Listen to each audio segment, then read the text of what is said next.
In a rather surprising development, Dan Wootton has issued a public and very carefully worded apology to Johnny Depp. After many years of writing what can only really be described as critical articles of Johnny Depp and the whole situation, which I'll come back to in a moment, he's issued this public apology. Now, obviously, that's given rise to a broad spectrum of comments and responses on social media.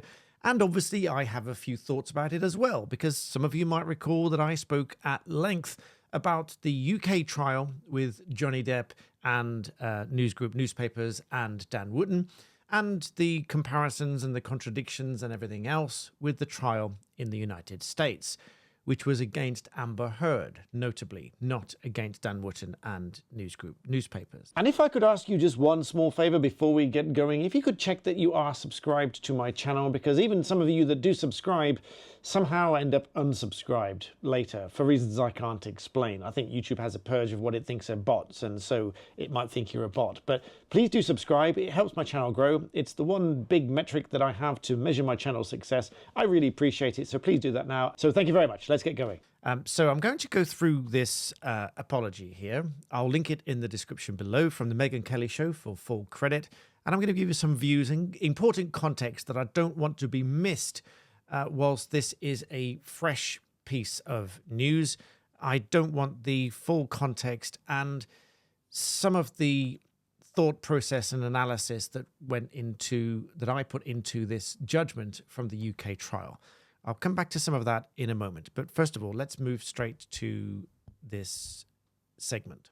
You were in kind of an interesting spot there because, I don't know, maybe some people normally would have expected you to kind of take his side, but you were much more like Amber Heard is brave and, I stand by my reporting that he was an alleged abuser.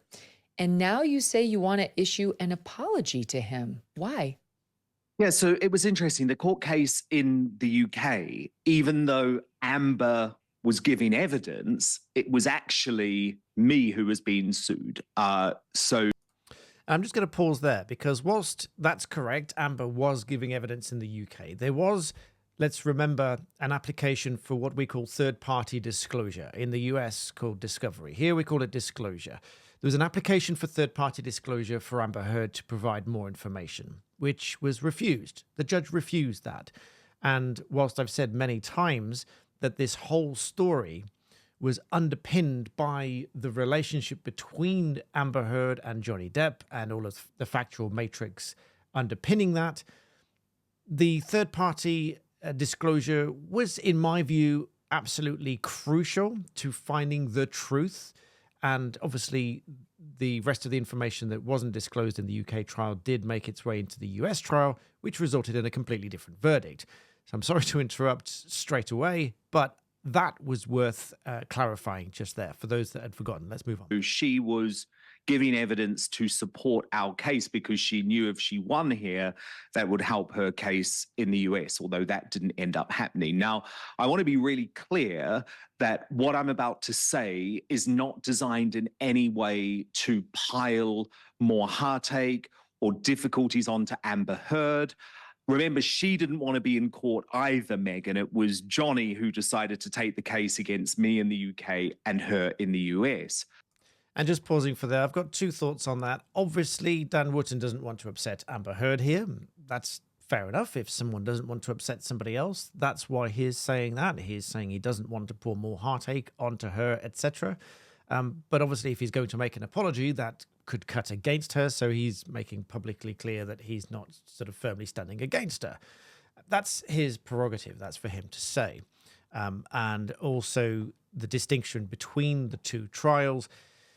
He says she didn't want to go to court. Well, if you make statements and you publish articles, etc., and someone may sue you for the contents of those articles. That happens more and more in recent years. But again, apologies for interrupting, but let's carry on. But what I do want to do is apologize to Johnny for ever getting involved in the ins and outs of his personal and clearly very toxic relationship. I have now seen, Megyn, and we've spoken about it during the first hour, just what can happen when an ex has such an axe to grind, is so actuated by malice, that they will make up terrible things designed to destroy your career and destroy your life. Now, by the way, I'm not saying that that's what Amber did, but we don't know, do we? And it was Well, that's wrong what the jury for me said. to ever That's get what the jury involved. Right. Now, all credit to Meghan here for stepping in and saying, well, that's what the jury said. But we're going to wind back this a little bit and unpick it. Now, from my point of view, I'm not jumping on a bandwagon to stand against Dan Wootton here and shoot him down for making an apology. I don't think that's right. At the same time, it is very carefully worded, and I'm going to explain why I think that is. So let's wind it back and go through that apology again and break it down. What I do want to do is apologize to Johnny for ever getting involved in the ins and outs of his personal and clearly very toxic relationship. So, as I say, it's very carefully worded because there's an obvious reason for that. If he were to say that he is sorry about being wrong about what he said, he's sorry about being wrong about what he reported, he's sorry that he got it all wrong, etc., then having been the defendant in this original trial in the UK here, which I'm going to come back to some bits of this in a minute, if he were to say that he was wrong in all of that, that by itself could be fertile material to upset this judgment. Remember, I launched a petition, which has got many tens of thousands of signatures to reopen that appeal. And there's very narrow rules within which to do so. And the court, the only real way is for a party to do it or the court to do it of its own motion. Properly, it should be the party, but the court can do that of its own motion. Broadly speaking, the court can do that of its own motion. But as I say, being the defendant in that case, he's not going to say something, and this will have been very carefully worded and vetted by lawyers so not to upset that judgment. Because if he were to say something that crossed a line to say that he now admits that it was wrong, this could then be entered as evidence, as new, fresh evidence to upset that judgment. So it's been very carefully worded. So he says he's he's sorry for ever getting involved in the ins and outs of his toxic relationship and his personal life, etc. So with that in mind, just run that again. What I do want to do is apologize to Johnny for ever getting involved in the ins and outs of his personal and clearly very toxic relationship.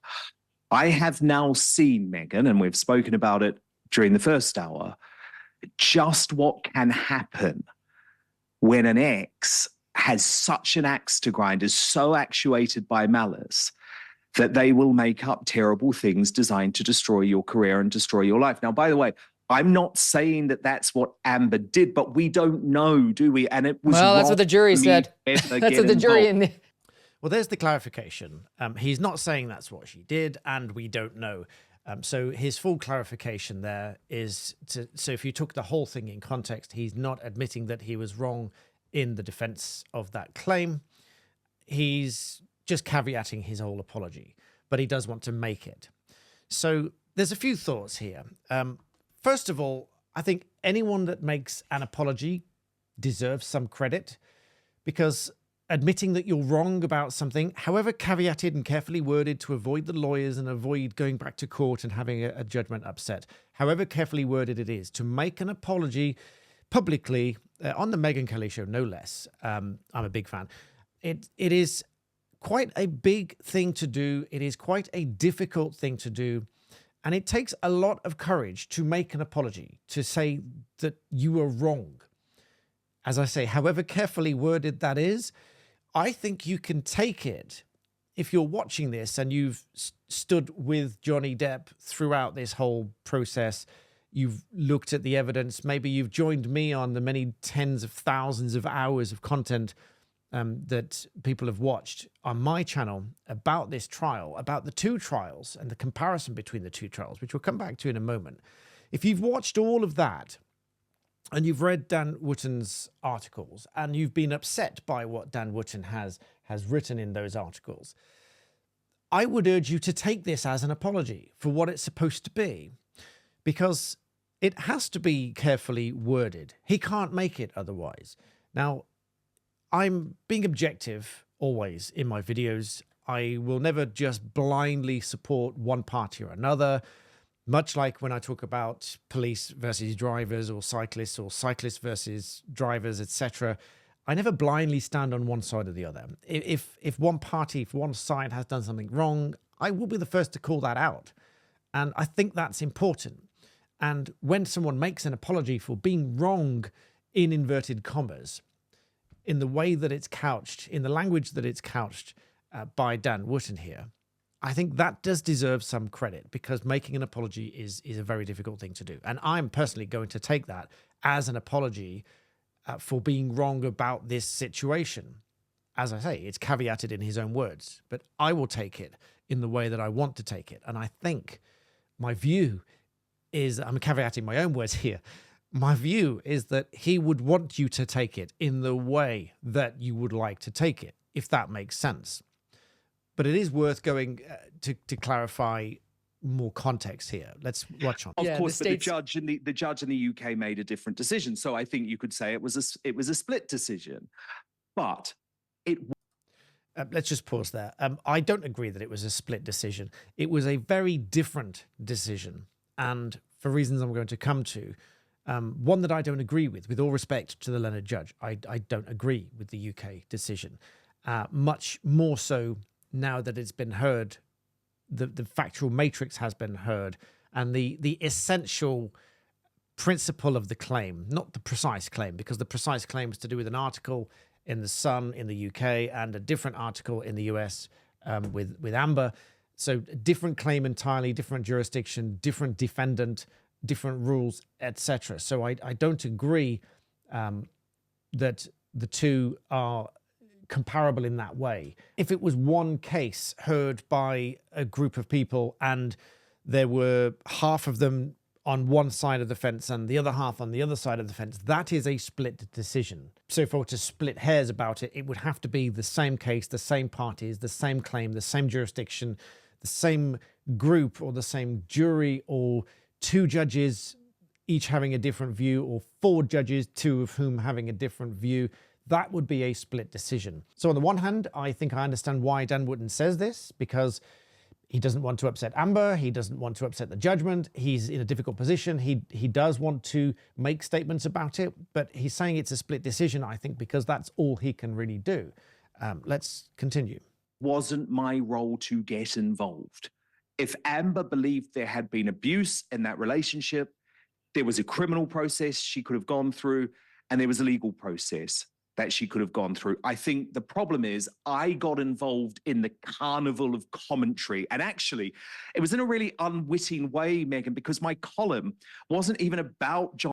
And so this moves on to other areas now. And in a roundabout way, what he's saying is that he got drawn in as a journalist and ended up talking about it, making views.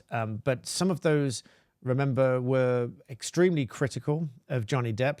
So let's not lose sight of that. This is not to snipe. This is Dan Wootton's own words, published only a couple of years ago about Johnny Depp. Quite critical of Johnny Depp here. A completely incorrect narrative is being developing that Johnny Depp is somehow the victim of cancel culture, etc. This suggestion's farcical given the entire mess is of Depp's own making. If anything, he cancelled himself. It's quite a critical article among others. However, take that in the context of the current apology, where, albeit he's saying he's wrong to get involved in his personal life, toxic relationship, etc., this is what he's talking about. He's talking about things like this article here. So what he's saying is he's wrong to have got involved to write these kind of articles. These are obviously going to stick around. And he's saying he's wrong to have got involved in writing things like this, and obviously probably many beforehand. But as I said, I would come back to, I think it is important to just recap one or two things that I felt was not quite right about the UK judgment. And just to recap as a whole, the UK judgment, the UK trial, Johnny Depp against News Group newspapers, The Sun and Dan Wootton for the article, was completely separate to the trial in the United States against Amber Heard, although the underlying factual matrix of their relationship and the things that went on between them were obviously broadly the same. And the distinct difference, and the key difference in my view, being that Amber Heard was not a party to the UK trial. And one of the severe criticisms I had is that the application for third-party disclosure was refused. And in my view, whilst I'm not the judge, and all respect to the judge, refused that application, and I think that application should have succeeded. And there's more to it than that as well. The mere fact that there was an entire section within this judgment to rehearse and analyze the challenges, plural, to Amber Heard's credibility with regard to the allegations in the case. And I've done many videos on this. I will link a playlist below. You can go back and watch those to remind yourself of just what it is that we are comparing here, and why it cannot be viewed as a split decision. UK, US, it's not a split decision. In my view, the US verdict, the unanimous jury verdict, pretty much should override the result in the UK trial, because it's heard by a jury. It was the proper defendant, and for all the reasons I've rehearsed in many videos gone by. But let's just look at one or two of these criticisms and challenges to credibility of Amber Heard in this judgment here that were rehearsed. The first, the alleged lie to the Department of Homeland Security. Remember, this was a letter written to the Department of Homeland Security, which was in respect of Savannah McMillan. The argument that she was her assistant and whether or not she was paid. You recall there was a check paid and arguments as to whether that was payment. And Amber Heard said here in her fifth witness statement, Savannah did not have much money. I occasionally gave her money. I would sometimes refer to the money as payment to minimize discomfort and embarrassment, etc. So the argument was that she was paying her, that check was payment, etc. But the allegation was that she lied to the Department of Homeland Security. Another one here was the conviction in Australia for knowingly making a false declaration regarding the import of dogs to Australia. In my view, this judgment really trivializes and minimizes the point that Amber Heard had pleaded guilty. And in the sentencing remarks here, the judge said in pleading guilty, she accepts responsibility for the offense. The judge says, I say at the outset that this is not a trivial offense, but also said there's genuine remorse and a high degree of cooperation. The judge in the UK trial said the offense to which Ms. Heard pleaded guilty involved knowingly making a false statement. As Ms. Callahan said, it's not a trivial offense, but its nature is so far removed from the evidence that she gave in this trial that its relevance for her credibility is marginal at most. Now, having pleaded guilty to knowingly making a false statement to an authority is not, in my view, marginal to someone's credibility. I think that's quite serious, but the judge dismissed it here, effectively. Another allegation that she sought to procure false evidence from Kevin Murphy and Kate James for those proceedings in Australia. And I've been through many of these things before. A message from Amber Heard to Carl Martin and Marty Singer, saying that it's obviously harder to prove since it involves documenting something that didn't happen. And then on the same day, Mr. Singer writing back to Ms. Heard saying, I don't know what your relationship with Kate James is at this time since you fired her. You have to be careful that she'll cooperate and will not go public if you ask her not to be truthful. So these are just a couple of examples of things that, in my view, severely damaged her credibility as a witness to that UK trial, against whom the application for third-party disclosure was refused. In my view, it does just call the whole judgment into question. As I say, with all respect to the learned judge, I am entitled to my views and express those views, and I think many of these allegations could call into question her credibility. And so all of that is just worth bearing in mind when considering the UK trial versus the US trial. A lot of people have compared the two, and I think it's sort of wrong to do that because they were different jurisdictions, different defendants, different underlying claims, albeit the factual matrix was broadly the same. But ultimately, the US trial had a full jury, had full evidence, and you all got to see it. So, as I say, I've done many videos on that. I will link them below. You can go and rewatch those. So there are my thoughts, very broadly speaking. I would say if someone makes an apology, even if it's heavily caveated, there are obviously reasons for that. But overall, I think it takes a lot of courage to say that you've been wrong, however it's caveated and however carefully worded it might be. Obviously, you'll have your own views about all of this. I would invite you to leave those in the comment section below. And in the meantime, please do subscribe if you enjoy my content. That's the one thing I do ask of you. And as always, thank you for watching.